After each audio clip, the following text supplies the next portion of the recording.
Olá pessoal, está começando mais um Papo Solar e eu já deixo aqui o convite para você curtir, compartilhar e se ainda não é inscrito, já faça isso para não perder nenhuma novidade aqui do canal Solar. E hoje eu tenho a honra de receber Bruno Bonfá, que é CEO da Megacon. A gente vai falar sobre mercado, projeções para os próximos meses e também falar como um todo do mercado de energia no Brasil. Bruno, muito obrigada por receber nosso convite e aceitá-lo estar aqui na nossa casa. Olá, Érica, tudo bem? Tudo bem aos nossos telespectadores aí, né?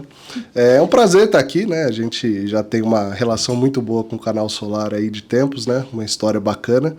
Então, primeiro, obrigado pelo convite, com certeza é importante estar aqui. Acho que é legal a gente bater um papo um pouco mais sobre o nosso mercado, que apesar de muito grande em números, às vezes é pequeno, né? Então, é legal a gente estimular essa troca de informações, de conteúdo, para a gente cada vez formando coisas mais sólidas. Com certeza, a gente vai falar muito aqui sobre modelos de negócio, vamos falar como que está a temperatura do mercado, né? A gente vem aí os primeiros 4 meses de 2023, está sendo desafiador, mas tem oportunidades. Antes da gente entrar nesse mérito, Bruno, fala pra gente como que você começou no setor de energia solar hoje até chegar na Megacon. Legal. Bom, eu costumo até falar nos eventos, nas palestras, né, que eu fui meio empurrado para dentro do setor, né? Então, resumindo um pouco a história, né, eu trabalhava numa empresa aqui da região de vocês, aqui da região de Campinas, né? É uma empresa que eu fiquei basicamente quase 7 anos, né? E no seu ramo de atuação, né, metal mecânica, era a maior da América Latina, né? Então, eu entrei de forma despretensiosa na empresa, área comercial, e de qualquer forma eu sempre olhei a empresa e falava, pô, não é possível que uma empresa com esse porte, com esse tamanho de receita, não tenha oportunidades, né? Percebi depois de um tempo que era, assim, um pouco mais difícil galgar oportunidades, mas elas existiam, né? Então, fui me posicionando de uma forma onde conseguisse um certo destaque, né? Conseguindo bons resultados de venda, conversando com as pessoas certas, estimulando ali dentro da empresa, né? Comportamentos positivos no seguinte sentido. Eu era do comercial, mas, pô, eu acho que você pode ter sempre uma presença além do que só executar vendas. Dá então, ideia também, né? Dá ideia. Eu tava sempre com a área de compras falando, pô, eu tenho demanda desse produto e tô vendo que a gente não tem. Na área de marketing, ó, tô vendo concorrente X, Y anunciar esse produto e a gente não tá anunciando e às vezes o nosso preço estava até melhor, né? Então, em resumo, isso me colocou numa certa exposição, né? E aí, num determinado momento, eu tive a oportunidade ali de migrar para a área de desenvolvimento de produtos, né? Então, era totalmente fora do comercial, mas era uma área ali que já me despertava mais curiosidade, até porque eu estava cursando engenharia na época, né? E aí essa oportunidade ali foi já um marco de desafio, né? Então tiveram alguns desafios para eu aceitar essa vaga, né? Inclusive de receita, mas no momento ali eu julguei que, pô, eu acho que era uma oportunidade. É a exposição certa, né? Então ali o grande lance daquela vaga é que realmente eu ia ter exposição direta ao proprietário da empresa, ao CEO da empresa, né? E para avaliar ali os produtos, então eu chegava basicamente com o modelo pronto ali. Eu quero importar essa caneca, o mínimo de compra é esse, eu estimo que vai chegar no nosso estoque a tal custo, eu tenho produtos similares em linhas que já vendem tantas e tantas peças, o mercado estima que consome tantas peças, então eu já criei primeiro ali, estava nascendo a minha primeira experiência e vínculo com o mercado internacional, principalmente de caçar fornecedores na China, entender as diferenças de qualidade de produto, né? Então, uma das condições ali para esse movimento acontecer era justamente esse, de manter esse relacionamento com o proprietário da empresa, e aí, de fato, eu sabia que eu estava num palco que era importante para mim, né? Que me daria exposição. Então, depois de uma viagem para a China, inclusive, uma visita a Canton Fair, eu lembro muito bem que ele retornou aqui para o Brasil, e a gente sentou, eu tenho muito marcado isso na cabeça, né? Eu lembro da gente sentar no chão da sala, né? E abrir uma mala, cara, só de catálogo. Depois da viagem à China... Exatamente. E assim, catálogo de tudo que a empresa vendia, né? E a gente começou a separar o que era do solar, né? Bom, em resumo...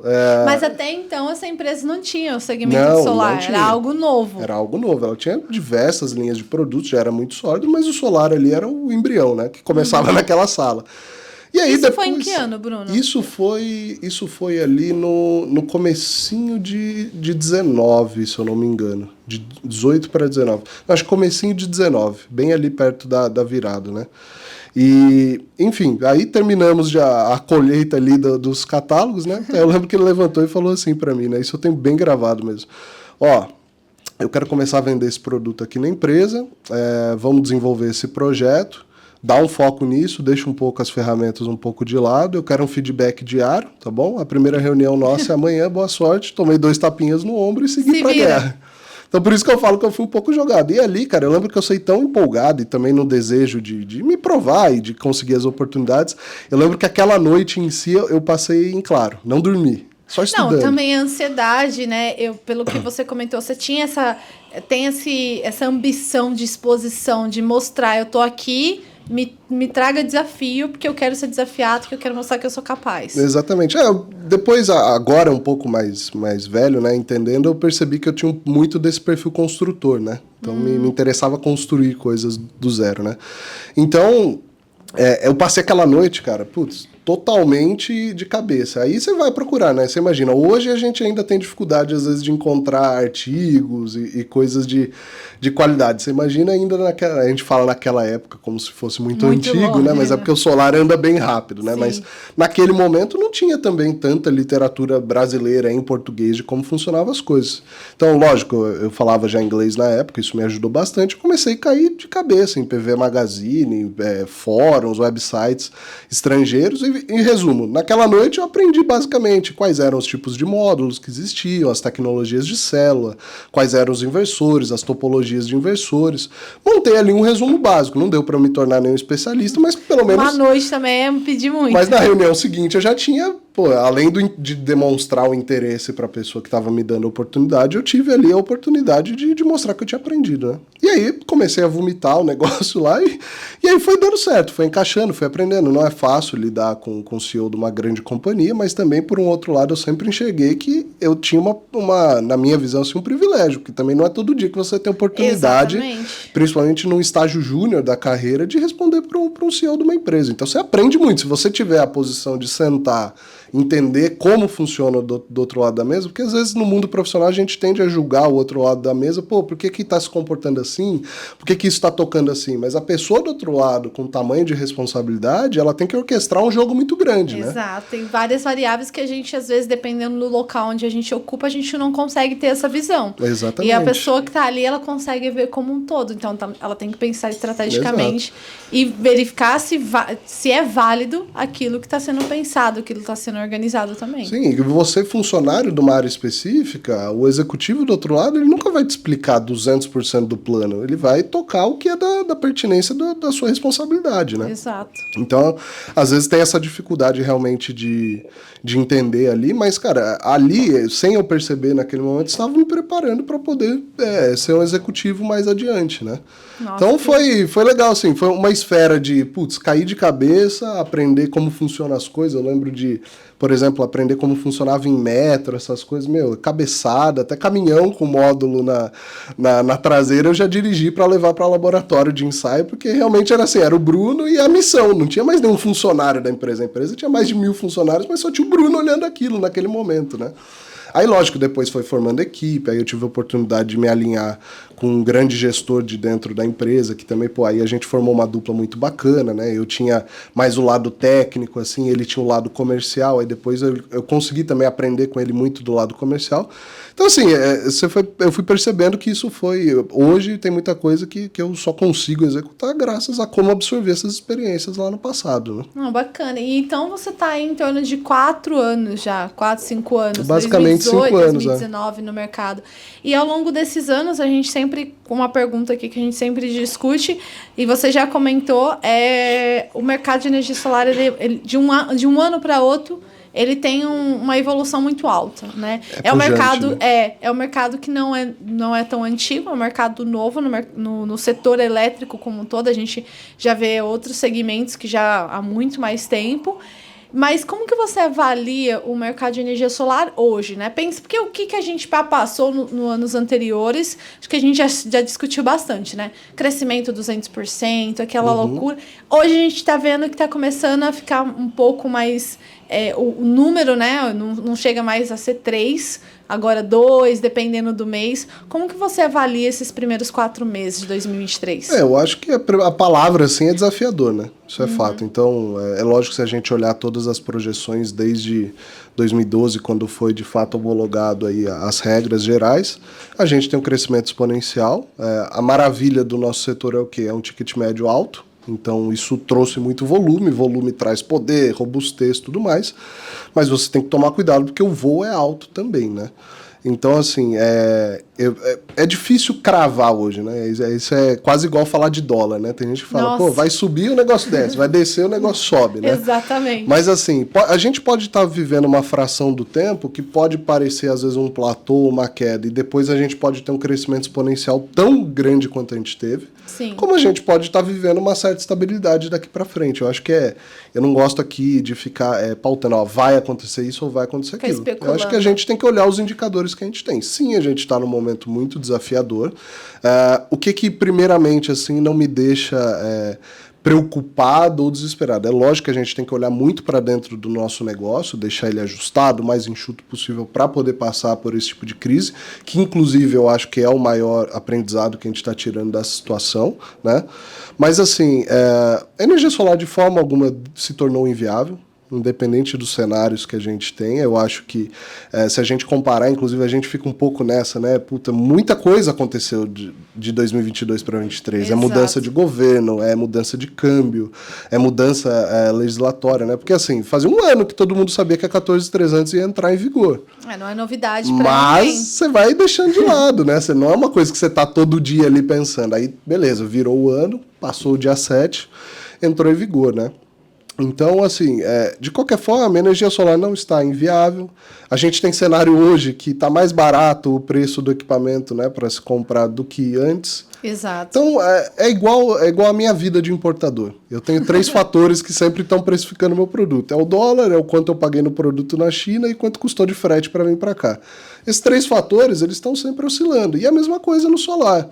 O consumidor final, ele tem ali em jogo o preço da energia, que subindo ou descendo faz o payback do sistema se ajustar. Exato. Ele tem o meu preço como distribuidor, né, também é importante, porque é capex da compra dele. E tem ali a mão de obra, né, do serviço de instalação, que também vai variando de acordo com o nível da empresa, com o nível de custo do instalador, né. E todos esses fatores de dólar também já influenciam indiretamente, né. Então, tá tudo oscilando ali. Então a gente tem que olhar, eu acho que um pouco mais de calma. Eu acho que é um momento que precisa de mais racionalidade e um pouco menos de emoção. A gente viu já os momentos de emoção em dezembro, né? Tiveram muitas vendas ali que foram feitas, na minha opinião, até com gatilho incorreto, né? Às vezes o gatilho de você falar, putz, coloca escassez. Agora... mas eu acho que não é uma escassez do tipo assim, ó, eu só tenho essa caneca para te vender. Ó, você pode olhar em volta, não tem mais. Então, assim, isso é uma coisa. Agora, você levar isso para o desespero é um pouco complicado. Então, tiveram muitas vendas que tentaram ocorrer no seguinte sentido, olha, compra agora que depois não vale a pena. E depois que o ano virou e você não vendeu para aquela pessoa? Como é que você gerencia isso? Então, às vezes você estava vindo com lead sendo trabalhado ali, esquentando, quase no momento de compra. Essa alternativa que você usou e não deu certo, de janeiro adiante esse lead voltou do zero ou no negativo. Tem que às vezes alimentar. É um cara que você não vai conseguir nem alimentar de novo, nem fomentar o negócio de novo, né? Então, isso tem composto um pouco desse cenário desafiador. Mas, cara, de forma alguma eu sigo assim desacreditado. Então, de novo, se a gente está no momento de platô, eu acho que tem muitas justificativas para isso. Eu acho que a própria justificativa de crédito é importante. É isso que eu ia comentar já. A gente veio aí de uma Intersolar Summit no Nordeste. A gente teve outros eventos também, aí Solar Z, né, em Manaus, BH, a gente fórum e o que o pessoal vem falando nesse fórum, né? Primeiro que a questão da 14.300 já está vencida no sentido de que sim, aconteceu, teve acho que não assusta mais, né? Mas não assusta mais. Né? E eu acho que já é um senso comum que, não vamos ficar falando, não vamos levar isso para o cliente final, né? Vamos chegar no cliente final e falar, olha, sua energia hoje tá cara e eu te ofereço uma solução Custa tanto, a estimativa é isso, e aquilo não precisa ficar... Tem coisa que não tem que ser dita. Se a pessoa perguntar ao cliente, quiser saber alguma coisa, como funciona a legislação, você fala, não, existe uma lei que foi aprovada e funciona dessa forma. Mas é focar mais no que o cliente vai ganhar. Acho que tudo isso, né, quando a gente vai vender um produto ou vender um serviço, qual é a dor, qual é o remédio que eu estou oferecendo para você. A gente não é omitir sobre a regra, né? Porque assim, eu acho que a mídia, infelizmente... levou uma manchete como taxação do sol. Eu sou totalmente assim, contra esse título, porque não tem nada a ver com isso. Tem coisas boas e negativas? Tem. Ok, mas é uma regra, cara. Baixa o PDF da legislação para você ver o tamanho do bloco que é. Eu acho que resumir... E ainda tem a regulamentação da ANEEL. Resumir como taxação do sol é uma coisa. O sol tá lá quietinho, ele nem sabe que a gente existe aqui ou não. Não tem nada sendo taxado, né? Tem um fiscal ali no meio da insolação solar taxando algo. Então, beleza, eu acho que o mercado em si ainda precisa absorver, né? Tem muita coisa a absorver e entender de lá, que gera dúvida nas próprias concessionárias de energia, ficou coisas interpretativas, mas que vão ser resolvidas ao longo do tempo. Na velocidade Brasil ou não, vão ser resolvidas, né? Mas a importância assim, do crédito, né, igual a gente falou, a gente estava aí nessa maratona de viagens nesse último mês. Sim. E... o que eu sinto? Eu posso, não um achismo, trazendo o meu cenário. Se eu pego 2022, 49% das minhas vendas foram através de solução de financiamento. Né? A gente até lançou uma pesquisa falando que a média do mercado é 70%. Então, eu pegando o meu cenário Megacom, 49% foram financiamentos, né? Seja através do que eu sou credenciado ou que já chegaram com a carta de faturamento pronta para emissão da nota, né? Uhum. Então, assim, se eu tenho um cenário de desestímulo ao crédito, eu já estou mexendo numa fatia significativa do meu negócio, eu estou desaquecendo 50%. É lógico que os nossos esforços estão em conversar aí com os parceiros de crédito e tudo mais, mas a gente precisa trazer um pouco desse lance do mercado financeiro. Como é que funciona a piscina de crédito? É lógico que a gente tem colegas aí que podem até falar melhor do que eu, mas basicamente o banco está olhando ali a piscina de crédito que ele deu. Aquilo está adimplente, está inadimplente, subiu a taxa, não subiu, puta, estou no negativo, estou no lucro. Então, da mesma forma que eu falei que o meu preço, as condições ali do meu preço estão variando, o crédito também. Então, se o banco olhou, puta, a inadimplência disparou, isso aconteceu, isso tá ruim, ele tá olhando o dinheiro como dinheiro, ele não tá olhando só especificamente o solar. Então, tem momentos que ele freia. Isso é importante a gente deixar bem claro, a gente até comentou isso no podcast anterior com o Hani, lá da VEG, que não é o setor solar. Não é o setor solar que está com falta de crédito, o banco não está emprestando para o setor solar. Não. Né? A gente vem acompanhando aí, o Banco Central manteve a taxa Selic, então uma taxa Selic a 13,75%, salvo engano, mas eu acho que esse é o valor. É difícil financiar. Você não vai fazer uma compra de um carro, de uma casa nessa taxa. E tem um fator, né? A taxa, as pessoas às vezes costumam romantizar. A taxa Selic é a base do cálculo. É taxa Selic mais risco.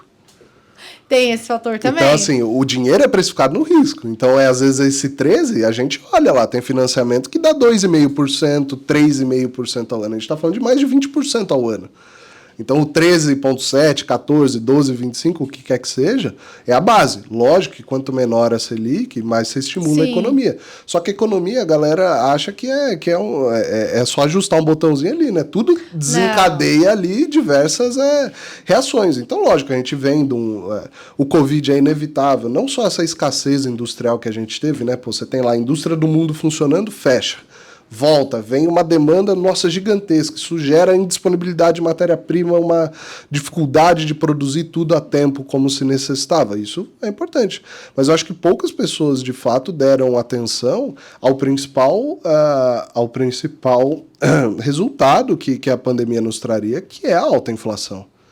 Você pode pegar os bancos mundiais, nunca imprimiram tanta moeda nesse período. E toda vez é oferta e demanda, isso é básico. Toda vez que você joga muita demanda no mercado, você desvaloriza aquele dinheiro. Então, a presença de muito dólar no Brasil faz o dólar recuar. A falta de dólar no Brasil faz o preço do dólar subir. Então, basicamente, isso aconteceu com a pandemia. Então, você tem uma injeção massiva de dinheiro na economia geral. Todos os bancos, né? Você pega aí os Estados Unidos, passou de quase 1 trilhão de emissão de dinheiro. Então, você vai colocando isso, beleza, gerou a inflação. Putz, como é que eu seguro um pouco a inflação? Tem que frear um pouco o consumo. Então deixa eu subir o custo do capital. Mas se eu subo o custo do capital, eu reduzo um pouco ali o poder de compra, né, do consumidor. Então, você gira, isso traduz. Então, o sistema que o cara ia financiado, sei lá, pagar... o sistema era 30 mil, financiado, ele ia pagar 40, 50 mil, um exemplo aleatório. Sim. Passou a custar 70, 80. Às vezes a parcela não faz mais sentido no bolso do cara. Ele vai financiar um carro hoje para você ver quanto que está dando de custo. Então, muitas vezes, não é que deixou de ser viável que a pessoa às vezes não quer comprar, mas ela sabe também que naquele momento ela não quer. E tem uma coisa que acontece no Brasil, né? Que esse cenário de juros altos, que assim, o que aconteceu nos últimos anos eu acho que foi exceção, né? De ter uma economia que estimula mais esse lance de empresários, etc. Mas quando você tem esse cenário alto, você cria uma coisa que o Brasil é mestre, né? Que é se tornar rentista. Então, por que eu vou tirar meus 50, 60 mil, sendo que ele está bonitinho rendendo a 2 pontos percentuais ali no ano, né? No banco. Então, eu acho que nesse momento é onde a gente começa a se reinventar pelo negócio. Talvez o cara que pagaria financiado, ele vai começar a optar por pagar à vista e tudo mais, Sim. né? Mas eu acho que todo esse cenário aí que é o que traz o desafio principal desse ano, né? Pensando no integrador, né? O principal público, né? Você que está assistindo a gente tem aqui um público diverso. Desde investidores, empresários, mas o integrador que está sentindo, né? Ele que tira as dúvidas do consumidor, é ele que é questionado de diversas formas sobre ainda é viável a energia solar. Qual que é a sua visão? O que você tem conversado, por exemplo, com os integradores que a Megacom atende, para sentir também o que eles estão passando e, ao mesmo tempo, para dar um suporte deles em questão de olhar mercado, olhar estratégias de modelo de negócio, de repente, incrementar algo a sua solução de serviços. Né? A gente estava até comentando aqui nos bastidores, né? Teve muitas empresas que ao longo de 2022, 2023 não se manteve no mercado e tem pessoas que usaram essas empresas para instalarem seu sistema de energia solar. Também pode ser uma oportunidade fazer esse retrofit, essa manutenção no sistema já instalado. O que você tem conversado com o pessoal? Eu acho que assim, primeiro a gente teria que dividir um pouco esse pool, né? Uhum. A gente tem desde instaladores que é da época que literalmente tudo era mato, né? Que o cara vendeu um sistema com payback de 60 anos lá. E tem o cara que entrou recentemente. Então, assim, primeiro, a gente tem que dividir, né? Eu acho que todos são empresas, todos são negócios, e negócio sempre tem nível de maturidade diferente. Então, tem o cara ainda que está sendo vendedor, barra engenheiro, barra financeiro, barra fiscal, barra recursos humanos, e tem o cara que às vezes já está com... eu conheço empresas aí que tem uma estrutura invejável. Né? O cara tem tudo detalhado, processo, o cara tem o custo de aquisição do cliente mapeado certinho, né? Então, assim, lógico, eu não posso exigir que todo mundo tenha o mesmo nível de maturidade, mas eu acho que se eu fosse traduzir primeiro esse momento, eu acho que é o momento onde as empresas mais devem investir em educação. Né? Porque tem muita coisa que a gente fala que é específico do solar, mas tem muita coisa que são negócios. Sim. Né? Como toda empresa precisa entender de mercado, precisa entender de crédito e tudo mais. De técnica, tudo mais. Então, acho que assim, primeiro, né, a gente tem uma sociedade que a forma de consumir está mudando, né? Eu acho que a gente nunca teve numa sociedade tão imediatista quanto agora. A gente tem tudo a um toque de uma tela. Sim. Putz, eu quero ver um vídeo sobre foguete sendo lançado. Eu entro no YouTube, coloco, tá rodando, não gostei, próximo. Gostei dessa música, próximo, tal. Então, isso a gente vê até nas gerações mais novas que a gente, o nível de ansiedade que a população está desenvolvendo por conta disso. Então, assim, de fato, o mercado está mudando. Então, se a gente parece muito bobeira, clichê ficar falando ficar falando as mesmas coisas, né? Mas assim, você quer ter os mesmos resultados fazendo a mesma coisa? Cara, é um pouco disso, né? O básico, às vezes, o óbvio dá dinheiro ali. Então a gente tem que olhar primeiro, eu estou fazendo as coisas igual eu sempre fiz? Que resultado que eu vou ter? Né? Vai ser diferente. Exatamente. Eu estava fazendo isso, deu certo, mas será que era o mercado que estava muito em alta ou você que estava sendo muito competente? Isso é uma reflexão que eu acho que toda empresa tem que fazer. Então tem que dividir ali. Eu acho que tem que investir em educação. A gente tem instaladores parceiros aí que estão utilizando desse momento para mudar o negócio, está dando certo. Tem gente que eu estou vendo que está um pouco desesperado, mas continua fazendo a mesma coisa. Os caras que eu percebo que já agregavam um valor no seu serviço maior, né? Um valor de qualidade maior, não está tendo dificuldade de venda. Porque esse cara já vendia no cenário mais difícil possível. O que aconteceu agora é basicamente o dia a dia dele, né? Então, assim, tem muitas empresas. Começa a surgir também, eu acho que a gente entra um pouco na esfera de responsabilidade, né? Tem instaladores que eu conheço que já estão desenvolvendo linhas de receita na sua empresa, que é uma linha de receita de basicamente revisar, alterar ou corrigir sistemas já instalados que estão inadequados, né? A gente vê aí na mídia, um modelo cara. de negócio. E assim, a gente nasce, vem todo mundo para dentro do negócio, só que a gente tem que respeitar o nosso setor. A gente está falando, primeiro, nós somos profissionais de energia. Segundo, a gente está falando de energia elétrica sendo gerado no seu telhado em corrente contínua. Isso é perigosíssimo, perigosíssimo. Tem que estar muito seguro. Lógico, porque... o sistema bem adequado, respeitando as normas, com as proteções, tudo, ele não vai sair pegando fogo da noite para o dia. Não é esse o ponto, vender o susto. Mas eu acho que a gente não pode ficar subestimando. Da mesma forma que eu tenho responsabilidade de trazer produtos adequados para o país, o instalador ele tem que ter a responsabilidade de executar aquilo. Então você vê, o cara responsável, ele está tendo ali uma oportunidade de negócio no irresponsável. Fico feliz que isso está acontecendo antes de um acidente, né? Mas a gente tem que ter essa responsabilidade. Então essa esfera da educação, de entender de negócios, da capacitação técnica, é fundamental. A barra do jogo subiu, ela está mais difícil. Eu não acho que daqui para frente fica mais fácil, eu acho que fica mais complexo. Até porque não existe mercado que dobra eternamente. Só que agora a gente vai começar a regular. O que é o padrão de qualidade? O que é isso? O que é aquilo? O mercado ficou maduro, então precisamos de pessoas maduras. Mas a gente vai falar um pouco mais sobre isso após o intervalo. Fica por aí e continue aqui no Papo Solar. Você já pensou em atuar no mercado de energia solar fotovoltaica? Ou na sua carreira nos próximos anos? Se quiser garantir a sua vaga no mercado fotovoltaico, vem para o Canal Solar. Aqui você pode escolher entre mais de 10 cursos diferentes para se especializar na sua área e sair na frente da concorrência. Para garantir o seu ensino de qualidade, contamos com professores especializados que atuam diariamente em projetos e participaram de muitos cases de sucesso. Os cursos acontecem online e ao vivo ou no formato EAD, com aulas gravadas, para você poder estudar em qualquer lugar e quando quiser. Faça sua inscrição pelo site cursos.canalsolar.com.br e comece a construir o seu futuro com muito conhecimento.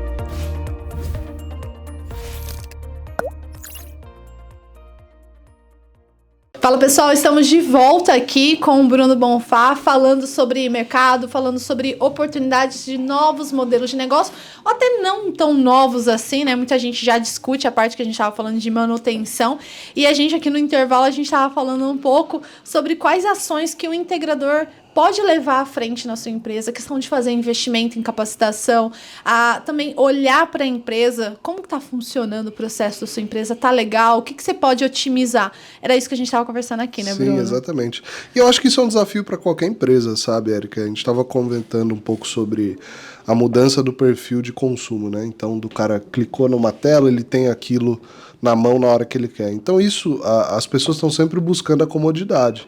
Então não basta, às vezes, uma empresa tem um técnico excepcional, um projetista excepcional, putz, o cara não erra uma vírgula na hora de mencionar uma string. Ok, mas e aí? E fazer essa transferência desse know-how da empresa para o cliente final, né, na hora de vender? Porque não é fácil.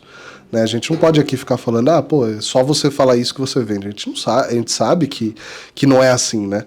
Então...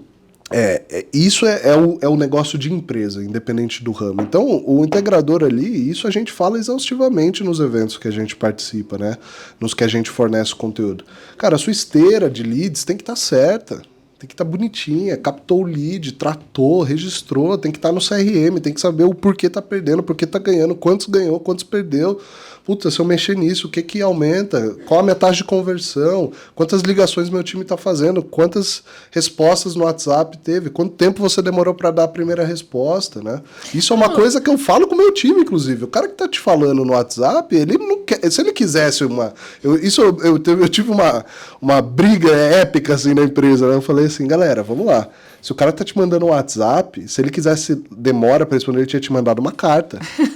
Ele tá te mandando WhatsApp porque ele quer uma resposta em 2, 3 minutos. E é o que a gente estava até comentando, a gente está muito no imediatismo, né? Se a minha conta de luz está alta esse mês, se a gente está em abril, finalzinho de abril, já indo para maio, cara, eu já quero ter uma economia no mês que vem.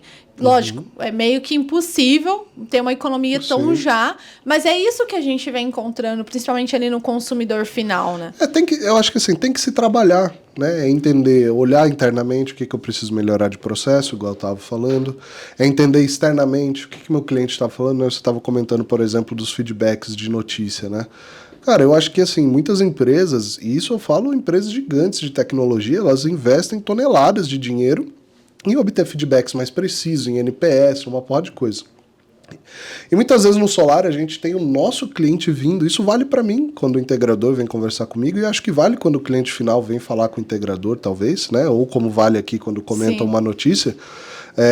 Você está tendo o ativo mais valioso, que é o seu cliente vir te falar de forma objetiva o que ele acha do negócio. Então você tem que calibrar as suas ações ali. Então a gente está numa fase, eu acho, do mundo que não é só o que o Bruno ou o que a Érica acha na empresa.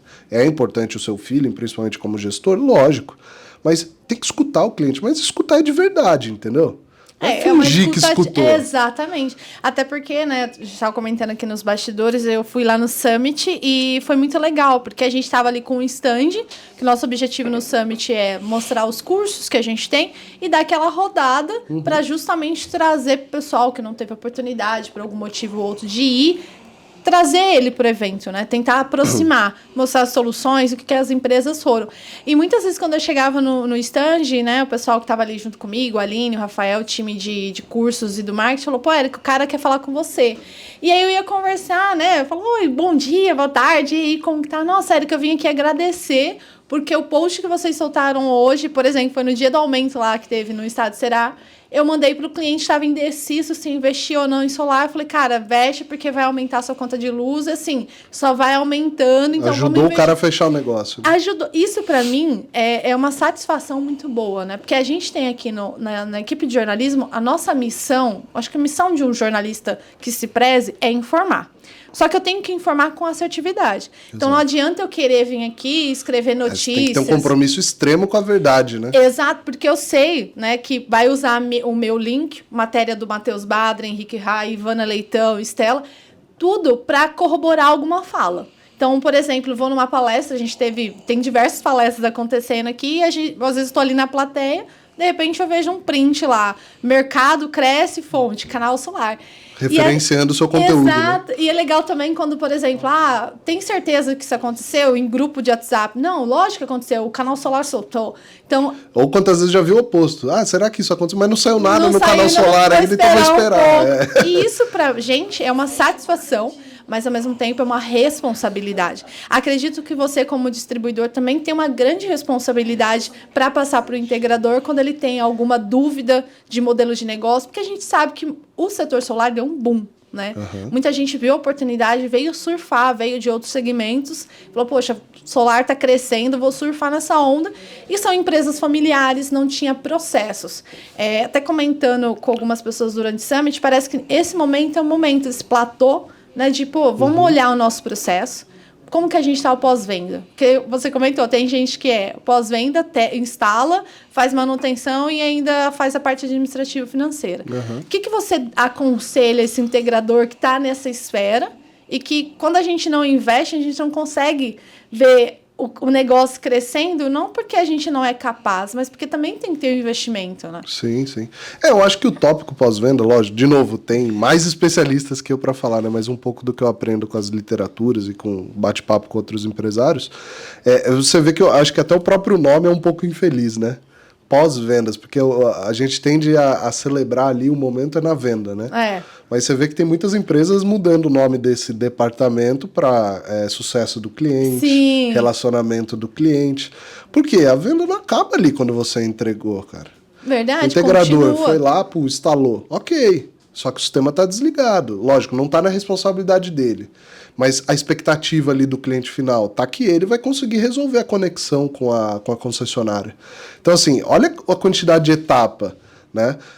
Isso eu falo, por exemplo, faço uma analogia internamente, né? Eu converso muito com o meu time, eu falo assim, quantos de vocês ligaram para um instalador que você fez a ligação pela primeira vez e perguntou se ele teve alguma dificuldade com o nosso sistema de fixação? Ou você tá preocupado só que, chegou aqui no meu sistema que o caminhão fez a entrega, acabou, vamos pro próximo. Pronto. É lógico, tem um ritmo de negócio que te força isso, mas eu acho que quem são as empresas que estão se diferenciando? As que estão olhando isso. né? É a questão mais humana, né? Do contato, não é só número, só Eu acho venda. que a gente tende muito, igual você estava falando da notícia, a gente tende muito. Primeiro, a gente é bombardeado de conteúdo, puta, torto e direita, né? Sim. WhatsApp, ligação, internet, uma porrada de coisa. Mas eu acho que a gente tem que filtrar um pouco do que a gente vai aplicar e como aplicar, né? Não adianta você ler, igual eu comentei aqui nos bastidores, li 40 livros no ano. Pô, legal, mas você leu por ler, reservou alguma coisa, aplicou alguma coisa. Eu vejo gente que vai em um monte de mentoria por ano, tá? Mas o que você fez pelo seu negócio? Né? Pela sua equipe. Exatamente. Então, acho que o integrador ali, é importante ele entender essa esfera do pós-venda, né? A gente tem parceiros que a gente patrocina eventos aí, que são soluções fantásticas de pós-venda, porque é uma importância gigante hoje. Então, dá atenção nisso, porque o compromisso, igual você falou, vocês têm um compromisso extremo com a verdade, com o cara que se informa com vocês. Olha o nosso compromisso no solar. Primeiro, eu sou importador.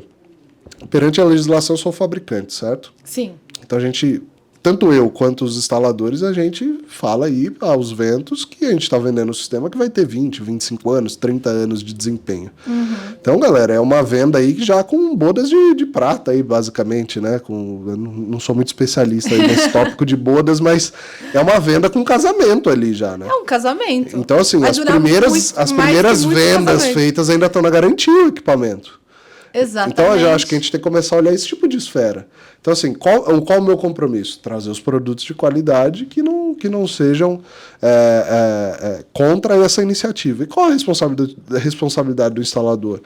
É pegar um sistema de qualidade, um equipamento de um fabricante de qualidade e transferir essa qualidade na execução, porque não adianta eu também ter o melhor módulo, melhor inversor, melhor proteção elétrica e instalar de qualquer jeito.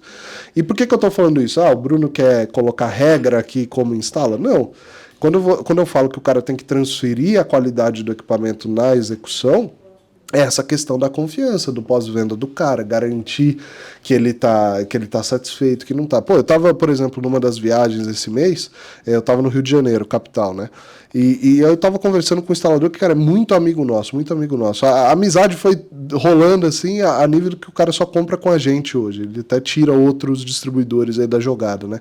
Mas, basicamente, o que o cara tava me mostrando? Ele vai num cliente, depois que tá tudo pronto, que conectou, ele volta uma semana depois, ele, proprietário da empresa, volta com um troféuzinho que acende luz, tem um módulo desenhado e entrega para o proprietário da casa falando, agora você contribui para o meio ambiente. Cara, aquilo vira quase um evento de celebração na casa do cara. Ele mostrou as fotos dos proprietários das casas com ele segurando o troféu, o filho super feliz, entendeu? Então, assim, é essa manutenção, porque vai ter algo muito frustrante se o cara gastar 30, 40 mil reais para pôr um sistema no teto e aquilo ser um causador de problema.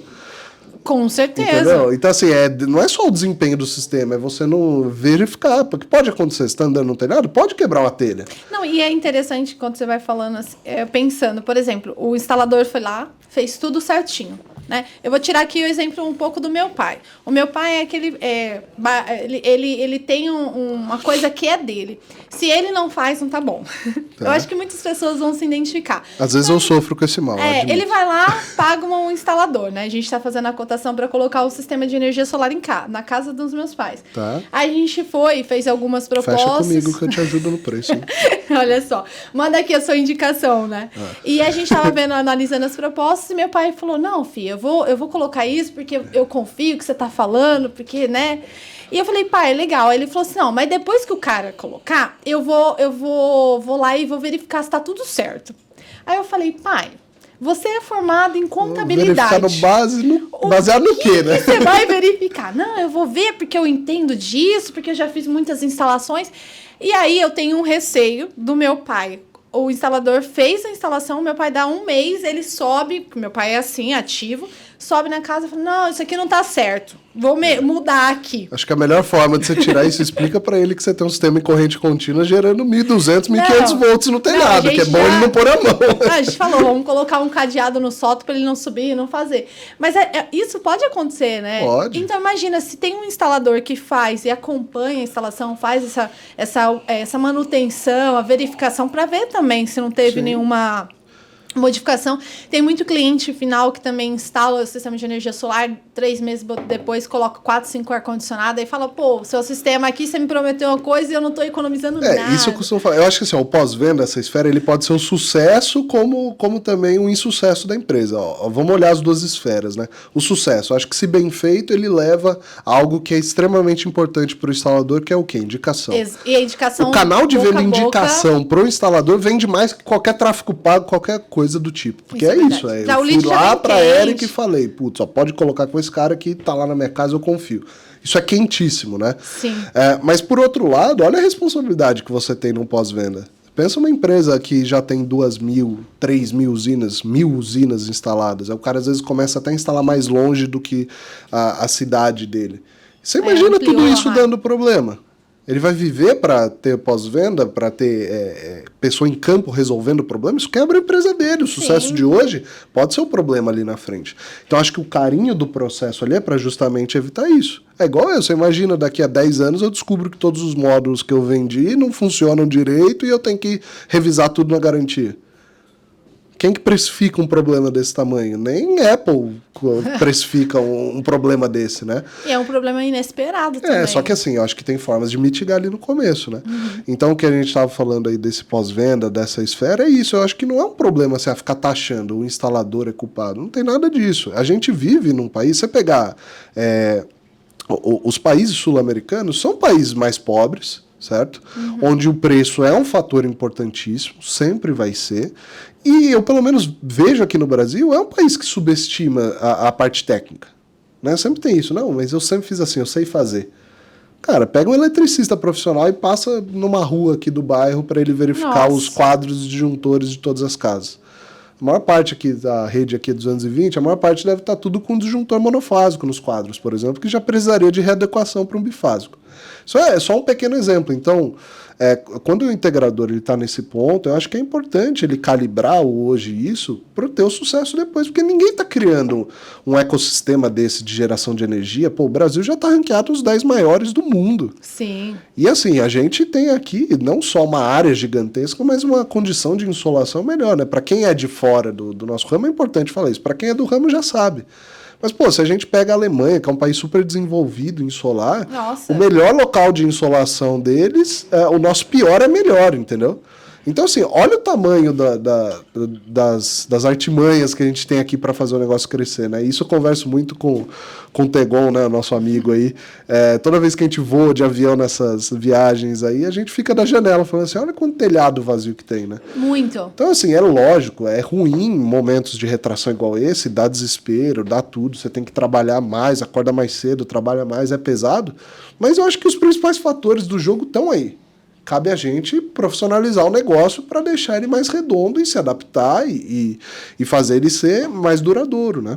Não, isso é ótimo, porque assim, quando esse comentário que você fez da janela, realmente, você está sobrevoando algumas regiões, tem algumas regiões, se você sobrevoar aqui Campinas, a região onde a gente está, aqui atrás de mim tem várias casas. Eu vi alguns na avenida ali.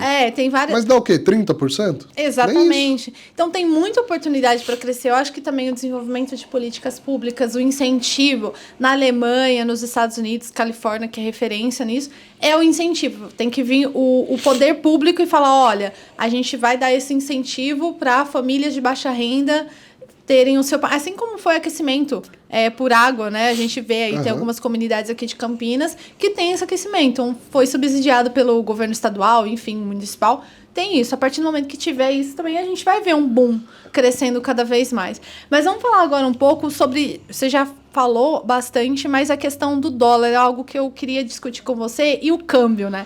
Porque o integrador, quando vai fazer uma compra, seja qual distribuidora for de equipamentos fotovoltaicos, o preço acaba sendo tenta negociar ali o preço. Mas do que é formado esse preço? Acho que nunca ninguém destrinchou dessa forma, né? Eu acho que assim, primeira coisa, o dólar, né? A gente tem que tirar da cabeça que o dólar só serve para algumas coisas. O dólar é tudo.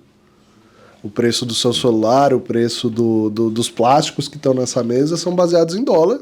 Porque o polímero foi feito a partir do petróleo, e o petróleo é vendido em dólar. Ou seja, o dólar está em tudo. A gente acha, o dólar subiu. Cara, tudo vai subir. Você exporta. Se você pegar o Brasil, grande exportador de grãos do agro, né? Cara, o dólar subiu, vai ter até falta de produto internamente, porque é melhor vender para fora do que aqui dentro, né? Então, só um resumo. O dólar hoje, ele não está presente só no preço do equipamento fotovoltaico, ele está presente em tudo. Então, é algo que a gente tem que estar de olho. Só que o que acontece? Falando economicamente, nós somos um país emergente, certo? Então a gente não dita muitas regras de como vão funcionar as coisas. A gente basicamente... Só aceita, né? É simples a receita, não tem muita mágica, ó. Entrou muito dólar no país, o dólar baixa. Saiu muito dólar do país, o dólar sobe. Basicamente é isso. A outra máxima do dólar, ele sobe de elevador e desce de escada. Então, hoje ele salta 15%, mas vê se ele desce de um dia para o outro 15%. Se bem que a gente tenha visto uma queda, né? Não sei como mas tá. É que eu tirei meu celular aqui porque ele não para de apitar aqui para ver. Você entra agora, já tá basicamente quase 5,10 novamente. E todo mundo, a semana passada, tava abaixo. 4,90, 91. Então, assim, olha como oscila. Realmente, ele sobe de elevador mesmo. Ele sobe de elevador e desce de escada, é sempre assim, né? Ele sobe no boato e cai no fato. Então, isso eu também falo muito pro meu time de vendas. Eu falei, galera, entenda qual a complexidade do nosso mercado. Se eu tenho um concorrente que comprou essa caneca na China pelo mesmo valor de dólar, mas eu embarquei numa semana, ele embarcou na outra, eu já estou sujeito a ter pago um frete diferente. Isso daqui o Bruno pagou à vista no dia que o câmbio estava 4,90. Não, esse daqui o cara foi pagar com um prazo de 60 dias no dia que o câmbio estava 5,15. Ou seja, a China vendeu pelo mesmo preço para o cliente A e para o cliente B, mas ele chegou aqui de uma forma totalmente distinta, né? Então, quando a gente está falando aí de importação, né, por que esse preço... E aí cabe o quê? Por isso que eu acho que é importante a gente entender que a gente não pode fazer venda a todo custo. Porque o fato de uma empresa ter margem não é porque o dono, o proprietário tem que ficar multimilionário. Não é isso. Isso é consequência de um negócio bem feito. Uma empresa tem que ter margem no produto para ela poder ajustar as coisas. Entenda, se eu deixo essa caneca com uma margem muito, mas muito no limite, a cada oscilação dessa eu fico com o meu preço assim. Sobe, desce, sobe, desce, sobe, desce. Então, se eu tenho um concorrente que talvez está com uma margem mais robusta, ele pode segurar. Porque o que é a minha visão? Beleza, eu tenho ali, igual eu falei, dólar, câmbio, tudo variando a todo momento. Beleza, câmbio, frete, né? Você imagina, eu tenho que ter um setor só para precificar meu produto daqui a pouco, se eu ficar extremamente justo, né? A cada 15 minutos o Bruno muda o preço dele. Vai ficar uma loucura também parece bolsa de valor vendendo contrato de ouro, né? Sei lá. Então, essa é uma da importância da margem. Então, quando a gente tem o nosso produto ali importado com margem, aí cabe a eu escolher. Não, derreter um pouquinho, ganhei um pouquinho, vou segurar, só vou mudar na outra quinzena ou só no outro mês. Mas, basicamente, a gente tem que prestar atenção nisso, porque se eu pego a cadeia de um produto, como que é a precificação? Você falou, explode aí para mim. Então, eu tenho o produto em dólar, custou $100. Eu tenho toda a cadeia de impostos que vão ser precificados. Então, por exemplo, eu tenho produtos aí que tomam de imposto de importação 60%. Tem produto que toma de imposto de importação 0%, porque ele é beneficiado de ex-tarifário. Você tem PIS, COFINS, tem IPI. Não tem IPI porque é beneficiado. Se tem IPI, tem ICMS. Então, olha isso tudo está somando. Então, vamos supor que você pegou lá $100 mais 60%. E aí você multiplica isso pelo câmbio, e aí sim você tem o custo daquele produto no seu estoque. Isso é o custo aqui, no estoque do canal solar dessa caneca. E aí eu tenho que ainda contemplar todos os meus custos de operação, os meus custos logísticos para entregar e a margem que eu quero rentabilizar o produto. Então a gente tem que ficar muito atento ao que compõe, porque é uma formiguinha ali que vira um bicho grande no final, né? Então não é fácil lidar, é por isso que ser importador e distribuidor hoje não é uma tarefa fácil, é muita exposição a capital, são estoques muito grandes, né? Na Megacom lá a gente conta com um galpão de 30 mil metros quadrados. Nossa. Então, assim, você rechear aquilo de produto, cara, é uma responsabilidade, uma exposição grande de capital. Então a gente carrega essa responsa todo dia nas costas, né? Porque pensando aqui para o integrador, né, que faz a sua proposta, ele quer entregar o kit o mais próximo possível da data da venda. Fechou? Sim. Já quer, mas para garantir isso, tem que contar com distribuidores que também tenham lógico. Eu acho que já foi a época que seria lindo para mim eu poder entregar o negócio com 40, 60 dias. Eu comprava só mediante a venda, mas não é. Então já foi essa época que poderia fazer venda assim com prazo de entrega muito longo. Hoje ter o O pronto entrega é importantíssimo, o mercado funciona assim, até porque não é o integrador, é o cliente final. Que cobra. O cara criou insatisfação com a conta, ele quer resolver aquilo rápido. Ele foi lá, tomou atitude, fechou o negócio, ele quer começar a gerar a própria energia o mais rápido possível. E o distribuidor que não tem pronta entrega perde mercado. E não é só o também. pronto entrega, né? A gente tem que avaliar os prestadores de serviço da cadeia, porque não adianta eu despachar meu gerador lá com 48 horas e a transportadora ser ruim também. Então, assim, olha o tamanho da cadeia de responsabilidade. Então, por isso que a venda a todo custo não pode ser feita. Por ninguém. Isso é uma coisa que eu carrego, assim, na filosofia de empresa. Não pode ser feito por ninguém. É um compromisso nosso ter o preço competitivo? É. Então, assim, mesmo a gente tendo uma história recente aí, a gente bate de frente com players significativos, né? Eu tenho amizade com diversos concorrentes, assim, eu falo concorrente porque a gente concorre pelo mesmo cliente, mas a gente é tudo amigo, porque todo eu mundo acho tá que na mesma roda. o mercado é muito grande pra gente ficar criando inimizade com as coisas. E eu é acho uma concorrência sadia, que um fortalece o outro, estimula o outro. E a troca crescer. de ideias de problema é saudável para o empresário, né? Eu participei de uma imersão no momento que eu tive com 60 empresários. E, cara, é engraçado, você contando às vezes um problema que parece um bicho de 7 cabeças do seu dia a dia, às vezes o cara passou por aquilo, em 2 minutos ele te dá a resposta para aquilo, ou vice-versa, independente da idade das empresas. E isso é uma coisa também que eu acho que o instalador tem que dar muito valor nos eventos, que não só que a gente realiza ou que a gente patrocina. Acho que o fato de estar lá para conversar, os eventos que a gente participou, igual estava em Manaus nesse mês, tem muitos instaladores ali que são caras muito grandes do mercado que não tinham por que tá lá no palco explicando. Tem cara que sobe lá e abre o modelo de negócio inteiro dele, né? Mas uma vez um cara me falou assim, você imagina se o Neymar desse aula de futebol, né? Você poderia pagar, sei lá, qualquer valor pro cara te ensinar a jogar bola. Você vai jogar bola igual ele? Não vai. Bruno estava falando dos investimentos, né, que a Megacom vem realizando, né? Quais são esses aportes? O que vocês estão planejando aí nos próximos meses? Certo. Então, não só a mudança recente que a gente fez de estrutura, né? Igual eu falei, a gente conta aí com galpão localizado nos principais eixos logísticos do país, né? A gente fica na rodovia Ayrton Senna hoje, com 30 mil metros quadrados, mas a gente vem trazendo um pouco esse desafio que a gente estava conversando, né? De se transformar, de entender de negócio e tudo. Com isso a gente vem investindo aí, estamos já na fase final de conclusão das obras de um novo centro de treinamento, né, que a gente chamou carinhosamente de Universidade Megacom.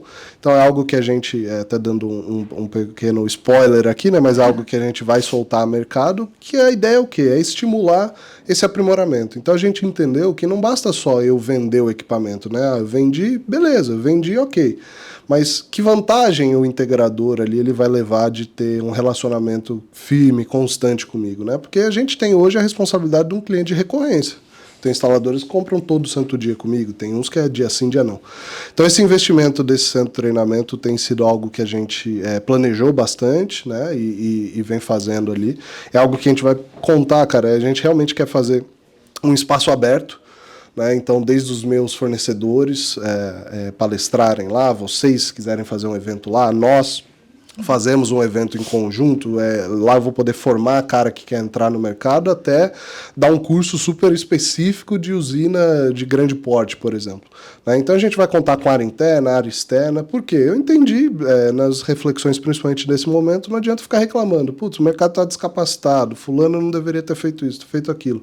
Então qual é o nosso compromisso? O que eu vou ajudar em vez de só ficar reclamando? Exatamente. Então eu não posso assumir a postura de só comentar o que acontece, mas de fato ir lá e ajudar a contribuir para essa dor, né? E criar valor nessa cadeia, né? Acredito que vai agregar muito ao mercado. Realmente, capacitação é a bola da vez. Quem se capacita e não só...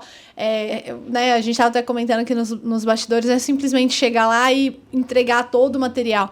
É entender, você ir buscar, conhecer, não entendo disso, vou me aprofundar, vou me especializar, vou entender do fundamento até o mais avançado. E querendo ou não, isso, só um pequeno comentário, você retroalimenta a qualidade do nosso setor, né? Exato. Porque então, eu tô dando recurso para ele continuar sendo grande, né? Porque se uma pessoa queima o meu setor, faz uma instalação errada, é todo o setor que vai sofrer, porque não é o tal, né, ou profissional, mas aquele negócio de energia solar não funciona, não.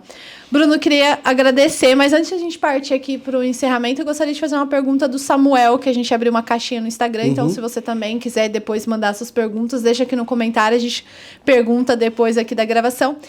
O que você vê nessa parte de isenção de impostos para a indústria nacional? A gente teve, inclusive, um webinário recentemente falando sobre isso. Tem algum impacto direto? Qual que é a sua avaliação? Vamos assim, voltar um passo antes, né? Eu acho que hoje a gente poderia, foi até um tópico do papo aí, eu acho que sim, se a gente tiver mais incentivos, eu digo, ao acesso à solução de geração de energia é importante, mas quando a gente fala de produto, o solar hoje conta com um pacote de isenção que, na minha visão, assim, é competitivo, né? Então, hoje a gente já tem aí o benefício do gerador de não circular com IPI e com ICMS, né? Só paga o PIS e COFINS. A gente tem os módulos que trazem essa vantagem para o gerador. A gente tem os ex-tarifários que tiram o imposto de importação desses produtos, do inversor e do módulo, que já são aí 90% a 95% do valor de um sistema, né? Então, assim, eu acho que está bem consolidado e a competitividade nesse assunto já foi trazida e está presente, tá? Todo mundo já precifica os produtos baseado nisso. Eu acho que, assim, tem que ser um importador muito amador para não se beneficiar disso, né? Acho que está explícito ali como utilizar. Agora, falando assim, eu acho que é um pouco daquele mal da notícia, né? Igual quando eu comentei da taxação do sol, esse programa aí, ele foi anunciado, né, da seguinte forma: governo coloca isenção para módulos, não sei o quê. Teve algumas manchetes que a gente estava até acompanhando quando saiu, que é isenção de energia solar. E aí é uma desinformação. É complicado, entendeu? É igual quando o cliente liga para mim e fala assim, o dólar caiu hoje, me vende mais barato, meu estoque ele não foi comprado naquele exato momento e não posso fazer isso. É isso daí. Então, o que é esse programa? Na verdade, esse programa, ele primeiro vai beneficiar os fabricantes nacionais. Então, na importação dos componentes que se utiliza para fabricar o módulo, essa indústria nacional poderia ter benefícios tributários nesse componente. Então, basicamente, beneficia quem fabrica no Brasil. Então, são poucas empresas que fazem isso, e a gente sabe que, tirando linha de financiamento de BNDES, hoje é um pouco complexo assim, avaliar o custo, né, de um importado com o nacional. Então, eu acho importante, porque também eu entendo que a indústria nacional, a gente não vai vencer a China nesse ponto, né? A China é a indústria do mundo e acelera muito forte no desenvolvimento de tecnologia de solar, né? Muitas pessoas, inclusive de fora, costumam achar que a China fabrica as coisas do solar só porque é mais barato fabricar lá, mas não, eles são os desenvolvedores das tecnologias, então eles dominaram essa área, né? Mas é importante beneficiar a indústria nacional, acho que reduz um pouco essa distância. Mas é algo que, assim, Bruno, você acha que realmente vai trazer um grande impacto no mercado? Não. É numa parcela que é pouco significativa do mercado, aí que são os módulos nacionais. Então, basicamente isso. Entendi, não. Bem avaliado, bem explicado. E para a gente encerrar aqui, eu sempre peço, né, para a pessoa deixar um recado para quem está assistindo a gente, para quem já está no mercado de energia solar já faz um tempo, para quem está entrando agora, para quem acabou de entrar, qual que é o conselho que você dá, qual é a mensagem que você passa para as pessoas? Acho que o conselho é assim, acho que estamos juntos, né? Eu acho que está todo mundo junto nessa. Por mais clichê que pareça, a gente tem como missão a independência energética do consumidor. Então, no fim do dia, a gente está proporcionando isso. Energia é uma commodity mundial que está em escassez cada vez mais e a evolução da nossa sociedade só faz o consumo de energia subir. Então, estamos juntos, o mercado não acabou, o sol está aí para todo mundo. Se o sol deixar de existir, a gente vai morrer todo mundo, então não precisa se preocupar com isso, certo? E vamos lutar, cara. O momento não é fácil, é um momento de reflexão, de melhoria de processo, é um momento de avaliar, de crescer, mas eu acho que é uma régua que está subindo. E, principalmente, vamos ter carinho com o nosso setor. Eu acho que a gente não pode sair fazendo as coisas de qualquer jeito. Eu acho que o fazer de qualquer jeito pode ser o veneno aí do nosso mercado. Então, vamos respeitar, vamos buscar entender, vamos bombardear o setor de ideias. Eu acho que todo mundo criando, discutindo, falando, sem esse preciosismo de a ideia é minha, o Bruno é concorrente de ciclano, de fulano. Não, vamos colocar na mesa, discutir onde estão as dificuldades, vamos participar de evento, vamos estar presentes no evento, vamos investir. Esteve no evento, separa a ideia, vamos aplicar. Eu acho que o nosso setor ele precisa avançar como empresa, né? Então é isso. Eu acho que 2023 é um ano desafiador. Começou mais difícil do que todos esperavam, mas eu acho que o jogo não tá acabado. O campeonato ainda tem muito Talvez jogo ainda para competir. Talvez a gente sofreu um gol não esperado, mas dá para ganhar esse campeonato, com certeza. Muito obrigada, Bruno, pela sua participação aqui, por compartilhar o seu conhecimento, a sua visão de mercado. Acredito que muitas pessoas que assistiram aqui vão agregar no dia a dia. E a você que está assistindo, agradeço a sua atenção. Chegou até aqui, já deixa o seu like no vídeo, compartilha, porque esses assuntos que nós tratamos aqui é um assunto muito pertinente em relação ao mercado de energia solar, e o Canal Solar tem como missão fortalecer por meio da informação. Até o próximo episódio!